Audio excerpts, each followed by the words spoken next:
1 करोड़ में बुक किया था ट्रेन का एसी कोच, फिर करते रहे इंतजार। सुब्रत रॉय ने 3 घंटे तक किया था स्टेशन पर ट्रेन का इंतजार।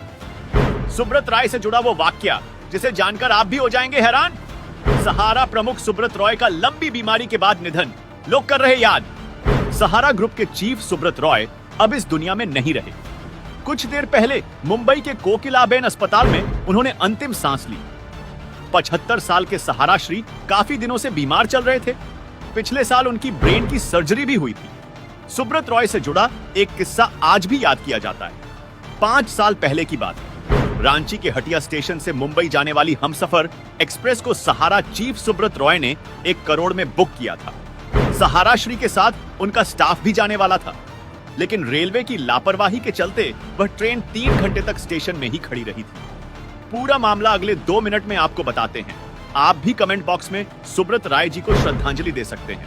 दोस्तों, ये बात है 6 जून 2018 की। सहारा चीफ सुब्रत रॉय ने रांची के हटिया से मुंबई जाने वाली हमसफर एक्सप्रेस के एसी कोच को 1 करोड़ में बुक किया था। ट्रेन में सहारा के कर्मचारी भी थे। सबको इस विशेष ट्रेन से मुंबई जाना था। इसे हावड़ा से रांची लाया गया था। यह ट्रेन अपने तय समय पर पहुंची और प्लेटफॉर्म पर खड़ी हो गई। सहारा के कर्मचारी के अलावा बाकी लोग भी बैठ गए, लेकिन ट्रेन चलने को तैयार ही नहीं थी। जबकि सहारा श्री भी इस ट्रेन में बैठ चुके थे। रेल स्टेशन पर 3 घंटे तक खड़ी रही। रेलवे विभाग को जानकारी के बाद भी उसने स्टॉप मुहैया नहीं कराया। सहारा कर्मचारी भी इंतजार की घड़ी बढ़ते देख हंगामा करने लगे।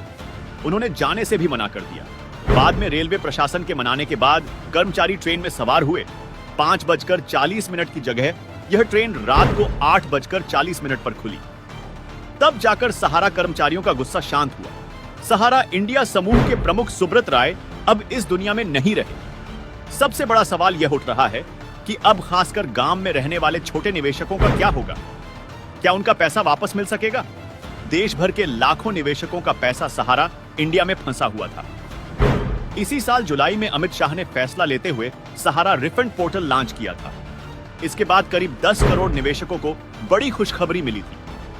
इसके तहत उन निवेशकों का पैसा वापस मिलता था जिनकी मैच्योरिटी पूरी हो चुकी थी। केंद्रीय सहकारिता मंत्री के द्वारा लॉन्च किए गए पोर्टल में शुरुआती चरण में 10,000 रुपए तक का दावा कर सकते हैं। ऐसे करीब 4 करोड़ निवेशक हैं जो 10,000 रुपए तक पाने के पात्र हैं। अब जब सहारा श्री का निधन हो गया है तो छोटे निवेशकों को यह चिंता सताने लगी है कि क्या पोर्टल में रजिस्ट्रेशन के बाद उनको पैसा वापस मिल सकेगा या नहीं।